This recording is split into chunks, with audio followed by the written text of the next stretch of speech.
Continuando o cenário político de hoje, nós estamos conversando com o cientista político Daniel Menezes. Daniel Menezes é lá de Natal, ele é editor do site O Potiguar e está aqui conversando com a gente sobre questões políticas, o nosso cenário político estadual. Vamos falar também sobre política nacional um pouquinho. Você pode mandar sua pergunta para ele pelas nossas redes sociais, estão aí na tela para você copiar ou digitar lá na busca da sua rede social preferida, Twitter, Facebook, Instagram e o nosso WhatsApp é 8802-8979. Mande sua mensagem para a gente, participe aqui do programa de hoje. E prefeituras do Rio Grande do Norte receberam a última parcela da recomposição do Fundo de Participação dos Municípios, repassada pelo governo federal. A Federação dos Municípios do Rio Grande do Norte alerta que, se não houver prorrogação para o segundo semestre, muitos municípios ficarão sem recursos financeiros para honrar com compromissos como a folha de pagamento de salários. O presidente da entidade, Naldinho, falou sobre o assunto e prevê uma piora na situação no segundo semestre. A falta de recursos nos nossos municípios já está afetando os serviços públicos de maneira geral, principalmente na situação de pagamento, de folha de pagamento dos servidores. Por quê? Porque os recursos que serviriam para assistência social, recursos próprios que serviriam para assistência social, para a educação, para a saúde em si, estão sendo todos remanejados para o Covid ou para a folha de pagamento do Fundeb. E nós estamos nessa dificuldade de cumprir com esses compromissos, com essas atribuições para a nossa sociedade. As medidas que nós estamos procurando tomar nós tentarmos restabelecer os valores originais de FPM, dia 10, dia 20, dia 30, que nós estamos sendo beneficiados, ou melhor, nós estamos sendo contemplados pelo governo federal com uma recomposição de FPM que acabou agora no mês de junho, 4 parcelas. Nós estamos solicitando junto à Confederação Nacional dos Municípios que o governo prorrogue isso até dezembro, sob pena das dificuldades piorarem mais ainda os serviços públicos nos municípios em todo o Brasil. No segundo semestre, a expectativa é de que as coisas piorem, infelizmente, porque agora no mês de julho nós ainda temos o 1%, que foi uma conquista de anos que o governo, que os municípios conquistaram junto ao governo federal. E temos também ainda a última parcela de recomposição do mês de junho, que está chegando agora nesses primeiros 10 dias. No mês de agosto começa a restituição de imposto de renda para quem pagou a mais em 2019 e aí sai do bolo do FPM essa parcela grande do FPM. Então a gente vai ter um FPM menor a partir do mês de agosto até dezembro. Então, se não houver a recomposição desse FPM prorrogado até dezembro, vai ser um estrago muito grande nas finanças públicas dos municípios por esse Brasil afora. Aí, então, a palavra do representante da Federação dos Municípios do Rio Grande do Norte, falando sobre a dificuldade, muitos municípios passando por essa situação, então, realmente a gente tem que acompanhar, ver qual é a decisão do governo federal, que política o governo federal vai adotar em relação a isso.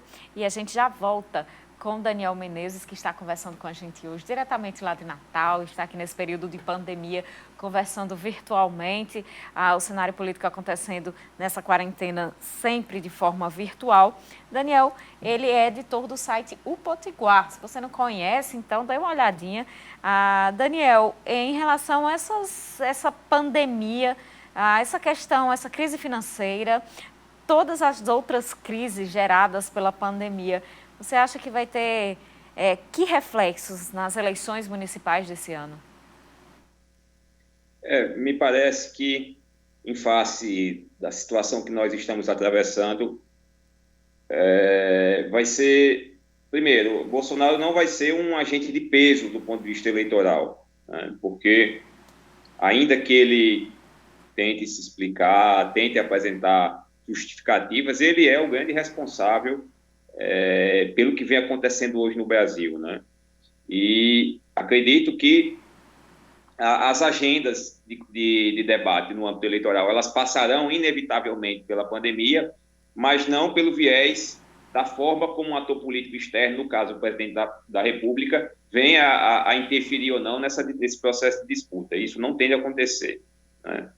As eleições serão municipalizadas do ponto de vista das disputas, né? A gente não vai ter um grande agente de peso do ponto de vista nacional que venha aí a desequilibrar as disputas, né?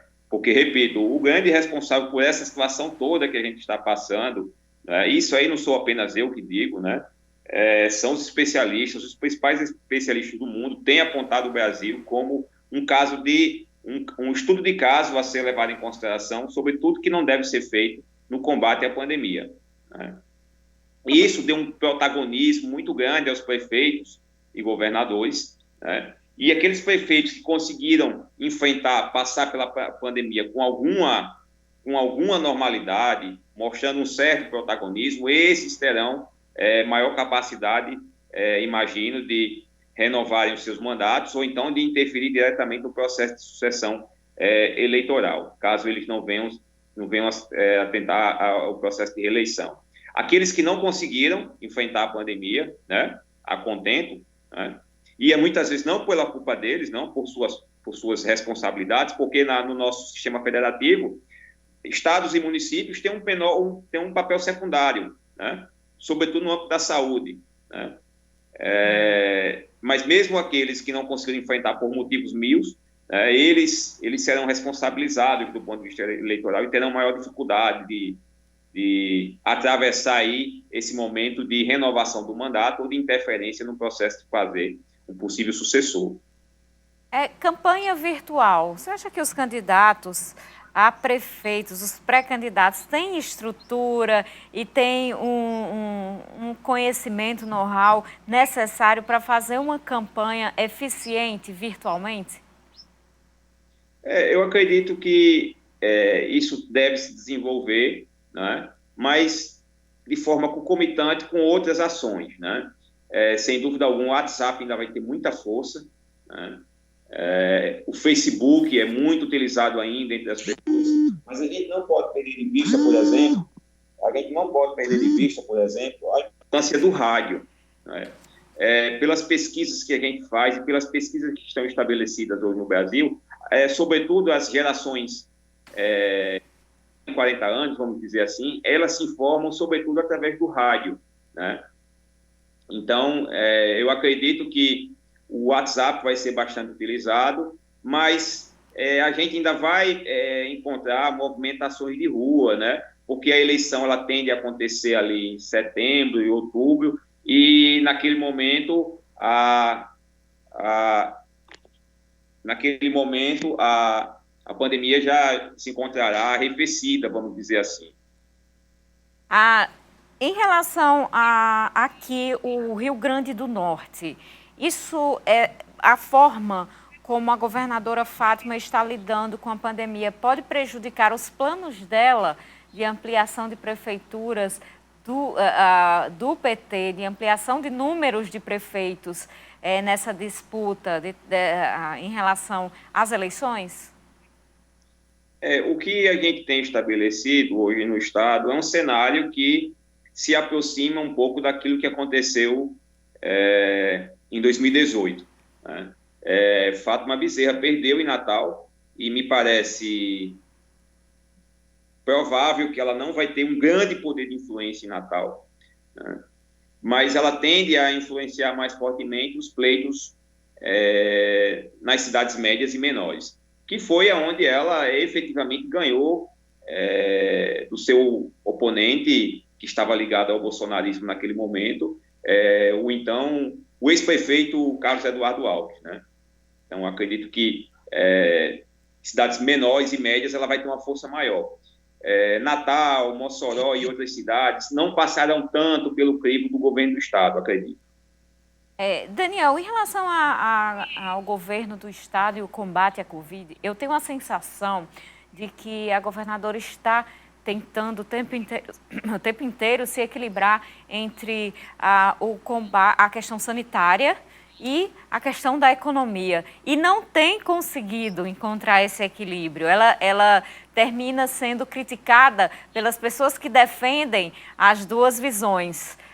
Ou as pessoas que defendem a economia ou as pessoas que defendem a tomada de medidas sanitárias eficientes. Você também tem qual é a sua impressão em relação ao combate à Covid por parte do governo do Estado e da governadora Fátima? Primeiro, é preciso a gente levar em consideração que num país grande como o nosso, né, continental, é muito complicado. Eu já dizia isso desde o início da pandemia, que eu não acreditava num grande poder de articulação dos governos e municípios com relação à efetivação do isolamento. Porque o grande comunicador, quem tem a máquina de comunicação na mão, quem tem cerca de 70% dos recursos, quem protege as fronteiras, quem toca a política nacional, tudo isso é o governo federal, né? E o que a gente viu desde o início foi o governo federal dizendo que o isolamento não era importante, né? Então, na prática, às vezes a gente responsabiliza o prefeito, o governador ou mesmo a população, quando, na verdade, o que está acontecendo é que você tem um presidente dizendo uma coisa, um governador dizendo outra e, muitas vezes, um prefeito dizendo uma terceira coisa, né? O que torna impossível você efetivar uma política pública em face de toda essa desarticulação que está ocorrendo, né? E aí, o que a gente também tem estabelecido é o fato de que a grande maior parte da população é favorável ao isolamento social, né? Pelo menos nas pesquisas de opinião, isso está estabelecido, da Folha de São Paulo, as pesquisas que foram desenvolvidas aqui no Rio Grande do Norte, 60% a 70% da população é a favor do isolamento. O problema é que, mesmo que você tenha a maior parte da população a favor do isolamento, nessa configuração que ficou estabelecida aqui, por exemplo, no caso de Natal, o prefeito de Natal disse o seguinte: olha, o governo do estado é responsável pelas medidas de isolamento, eu vou seguir o governo, então se tiver que cumprir isolamento, quem deve agir é o governo do estado. Naquelas coisas que são ruins, que são, mesmo que você tenha a maior parte da população a seu favor, você vai ter que fechar a loja, você vai ter que ir lá fechar o Alecrim, no caso de Natal, né? Você vai ter que dizer que não pode abrir comércio e por aí vai. Então, alguns prefeitos, o que eu tenho percebido é que alguns prefeitos, nas medidas que são negativas, eles se escondem atrás do governo. E no momento em que é necessário ter um certo protagonismo, eles se antecipam ao governo, né? Então, eles só seguem o protocolo do decreto estabelecido pelo governo do estado quando convém, quando eles não querem absorver os aspectos negativos. Quando se trata de absorver o protagonismo inicial, aí vem a iniciativa da prefeitura. Isso, por exemplo, aconteceu em Natal, né? O prefeito disse que quem deveria fazer e efetivar o isolamento é o governo do estado, sendo que quando começou o processo de abertura, ele se antecipou, né? E, além disso, também a gente tem outros aspectos circulando aí. As pessoas estão muito desesperadas, as pessoas estão muito amedrontadas, e as pessoas com medo, elas tendem, vamos dizer assim, a ficarem à mercê de muitas possibilidades que não têm uma comprovação efetiva, né? Por exemplo, então você tem acesso à testagem. Aqui em Natal foi feito um grande acesso à testagem. Quando o acesso àquele tipo de teste, que é um teste rápido, ele só funciona quando a pessoa já adoeceu e já ficou boa. E ele foi utilizado aqui como medida de percepção, né? Como uma forma de encontrar aquelas pessoas que estavam doentes. Olha, o teste rápido não funciona para isso. Sendo que criou um grande impacto positivo na cidade, porque milhares de testes foram distribuídos e as pessoas pensaram assim: poxa, um teste que é R$250 é distribuído gratuitamente, poxa, é uma coisa boa que é feita pela prefeitura, sendo que o teste não funciona, né? Então, o governante ele fica à mercê dessa coisa entre fazer algo que a população vai entender que é importante, sendo que não tem efetividade prática alguma. Por exemplo, aqui em Natal, nós temos a distribuição da ivermectina, que é sabidamente um remédio sem comprovação científica, sobretudo para aquilo que a prefeitura está prometendo, né? Eu soube que, por exemplo, em Mossoró, há a distribuição a prescrição de cloroquina, e há dezenas de estudos mostrando que a cloroquina não tem eficácia contra... E quando eu falo eficácia, é porque ela não funciona. Eu não sou médico, né? Mas eu sei que ela está proibida para a Covid nos Estados Unidos, na França, na Itália, na Europa como um todo. Temos que fazer um intervalo, mas no próximo bloco a gente continua nesse assunto aqui no Cenário Político.